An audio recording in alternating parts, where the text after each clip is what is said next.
అందరికి అంకాలమ్మ తల్లి దీవెనలమ్మ మరియు ప్రతి ఒక్కరికి పేరు పేరున నమస్కారం అమ్మ.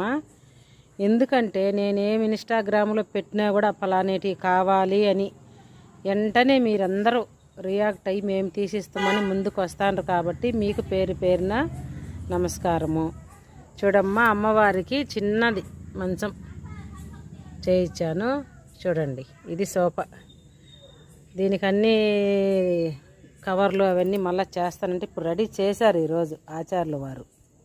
సరేనమ్మా, మీరు చాలామంది ముందుకు వచ్చారు కాబట్టి ఉయ్యాలు కూడా ఇదే మాదిరిగా పెద్దది అమ్మవారికి చేయిస్తాను. ఎందుకంటే సంతానం లేక చాలామంది ఇబ్బంది పడిపోతున్నారు. ఏమో ఆ తల్లిలో ఎంత శక్తి ఉందో ప్రతి ఒక్కరి సంతానం కలుగుతుంది కాబట్టి అమ్మవారికి పెద్దగా ఉయ్యాల కట్టి ఉంచాలనే అనుకున్నా. కానీ చాలామంది ముందుకు వచ్చారు, మేము చేపిస్తాము, మేము డబ్బులు పంపుతామని. గంటకు కూడా చాలామంది గంట ఎంత అవుతుందో అడగమన్నారు. సరేనమ్మా, గంట వచ్చేసి కిలో 1800 చెప్పారు. అంటే కేజీల ప్రకారం అంట గంట ఇచ్చేది. అది కంచుతో చేసినది. ప్రతి ఒక్కటి అమ్మవారి దీవెనలు మీకు ఉండాలని పూజ అయితే చేస్తాను డైలీ. చాలా సత్యమైన తల్లి. ఖచ్చితంగా మీరున్నే కానించి మీరు అనుకోండి, ఖచ్చితంగా కోరిన కోరికలు నెరవేరుతాయి.